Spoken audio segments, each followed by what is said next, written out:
Now that we're all energised again, I'd just like to welcome our closing keynote speaker, Ralph Pinn. Ralph is from America.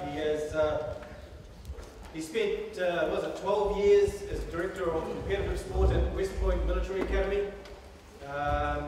He built a values-based sport program and received national recognition for that program. Prior to that, he was prior to West Point, Ralph coached basketball for 30 years. He's been around the track for a while. And just like to acknowledge and thank Andy from GACU and Ken from Quantum Sport for helping us get Ralph to our event, our conference. And just a plug for, we've got a workshop tonight at work too, so if anyone's hanging around, hear Ralph talk again later on tonight.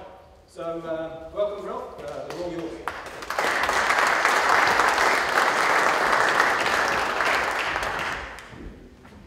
Thank you very much, Mark. If you watched me over there, I was kind of against that back wall because I hoped you didn't videotape when I was trying to do all the numbers because you would have definitely laughed. The other thing too is I did spend 12 years at West Point. I wish I would have had a stick like that. I tell you, that gets people's attention. So maybe I can keep it up here in case anyone gets a little sleepy after a good lunch. I'd like to thank you for the invitation. I certainly, it means a lot to be here, but most importantly, it's to be in the same room with a group of people that I can just tell from the morning that I was here, the passion that you have, the commitment that you have, the belief that you have. I know on Twitter that there was a message just saying, if I could give you one thing, what would it be? And it's this: never, ever stop believing. Because what I can see in your actions, and as I watched you this morning, as I listened to some of you, I can see that you're leading from the heart. And that comes from a real strong belief. Never lose that. Because as leaders, that's what energizes the people that you see every day. The message today that I would like to talk about is this whole concept of the power of sport in transforming lives through sport. Before I do, though, there was a slide, I don't see it up there now, but I have a slide that has I love New Zealand. You know that big red heart? It has New Zealand or NZ. This is actually my second trip to New Zealand. I'm very proud to say on Saturday, I caught my first red snapper. I know all the guys in there are thinking, yeah, but how big was it, right? I know how competitive you are. It was at least the keeper, and it was, do I have to tell the truth here or not? Yeah, I guess I do. 3 pounds. So the nice thing about it, my wife was with me. She also caught a red snapper, and mine was bigger. Last year, that was not the case. So one day I'm speaking, and Linda was in the audience, and she does a lot of different things like with the computer for me. So suddenly, she stops my presentation, and she says, there's a slide that Ralph hasn't shown you. I had no idea what she was talking about. She shows the fish that I caught last year to her fish, and it was much larger than mine. So this year, at least, at this point, I've got her beat. Also, New Zealand, I want you to know that green mussels have become one of my top 10 foods to eat. You just call them mussels. Oh my gosh, the first time I came here and I saw that green color, I mean, I call them green mussels because I was told that's the only place in the world the mussels are actually green. In the States, I love mussels, but they're little black things about like this. I couldn't believe the size of the green mussels, so they made my top 10.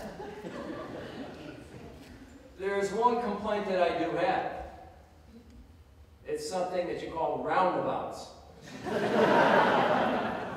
I don't think I probably need to go any further, but I do have a rental car, and later today, if you happen to see me driving, you better head the other direction.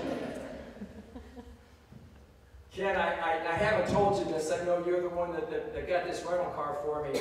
I did share this with Andy. I hope this will be the end of my trip. I hope you don't send me back. But on Sunday, actually it was Saturday night, I'm driving and I've done a great job. No mistakes. I'm almost to the hotel where we were going to stay on the peninsula, and I get to a roundabout. I like to blame Linda, but she says, well, if you look over to your right, that's the road that we want. It was the wrong thing to tell someone. Because my mind thought, why should I go 3/4 of the way around the roundabout when I can get to it right there? Fortunately, no accident, and there was no people around. But I will get better on the roundabouts. My next trip, I promise you. Getting back to sport, and sport is why we are on this room. And I'm passionate about sport. I have been my entire life because I really believe it has a unique power to attract, to energize, inspire, unite. By its very nature, sport is about participation. It stands for human values such as respect, responsibility, integrity. I believe participating in sport is the perfect venue for young people to develop key essential qualities such as teamwork, resilience, self-confidence, self-resilience. I say it all the time. I don't believe there is a better venue to teach life lessons. Sport is a microcosm of life. All the different challenges that you face on a playing field, on a court, can transfer into everyday living. I say it all the time. I heard it this morning.